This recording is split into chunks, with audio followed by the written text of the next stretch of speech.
বিশ্বজুড়ে প্রতিনিয়ত যেখানে যুদ্ধের হুমকি সেখানে প্রস্তুতি না নিয়ে থাকা অসম্ভব, এ কথা বলেছেন প্রধান উপদেষ্টা ডক্টর মোহাম্মদ ইউনূস। ভারত পাকিস্তান যুদ্ধাবস্থা প্রসঙ্গ তুলে তিনি এই সময়ে বাংলাদেশের প্রস্তুতি না নেওয়া আত্মঘাতী বলেও মন্তব্য করেন। তবে শান্তির দিকে হাত বাড়ানোর কথাও বলেছেন ডক্টর ইউনূস। স্বাধীনতার পরপরই ১৯৭১ সালের ২৮শে ডিসেম্বর যাত্রা শুরু হয় বাংলাদেশ বিমান বাহিনীর। এরপর মনোবল আর দেশপ্রেমে উদ্বুদ্ধ হয়ে এখন শক্তি, শান্তি আর আকাশে নির্ভরতার প্রতীক এই বাহিনী।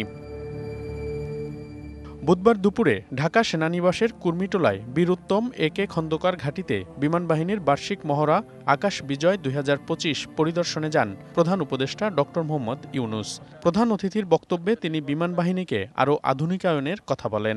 বিমান বাহিনীতে ভবিষ্যতে অত্যাধুনিক যুদ্ধ বিমান, হেলিকপ্টার, পরিবহন বিমান, radar, surface to air missile, UAV সংযোজনের জন্য সরকার বিমান বাহিনীকে সর্বোত্তম সহযোগিতা প্রদান করবে।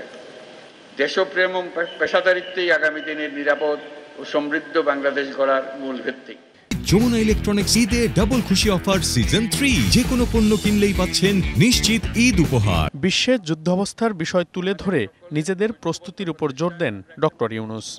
আমিও যুদ্ধবিরোধী মানুষ, পৃথিবীতে যুদ্ধ হোক এটা আমরা কামনা করি না।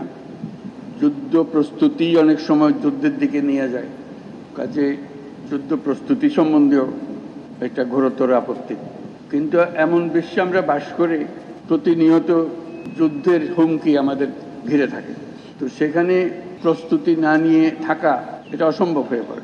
ভারত পাকিস্তান উত্তেজনা প্রসঙ্গেও কথা বলেন প্রধান উপদেষ্টা। তখন আমাদেরই কাছে ভারত পাকিস্তান যুদ্ধ হই হই অবস্থার মধ্যে রয়ে গেছে। সকালের খবরে দেখলাম হয়তো গুজব আজকেই শুরু হয়ে যাবে যুদ্ধ, এরকম পরিস্থিতিতে আমরা বাস করি।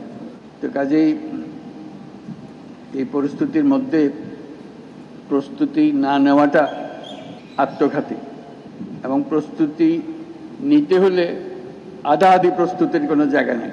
এটা এমন এক পরিস্থিতি, জয়ই তার একমাত্র অপশন, পরাজয় এখানে কোনো অপশন হতে পারে না। এর আগে বিমান বাহিনীর মহড়া পরিদর্শন করেন অন্তর্বর্তী সরকারের প্রধান। বাহিনীকে সামনে আরও এগিয়ে নিতে নানা বিষয়ে আলোচনা করেন কর্মকর্তাদের সাথেও। আজকাল যুদ্ধ এত ব্যয়বহুল একটা। মনিরুল সোহাগ, ডিবিসি নিউজ, ঢাকা।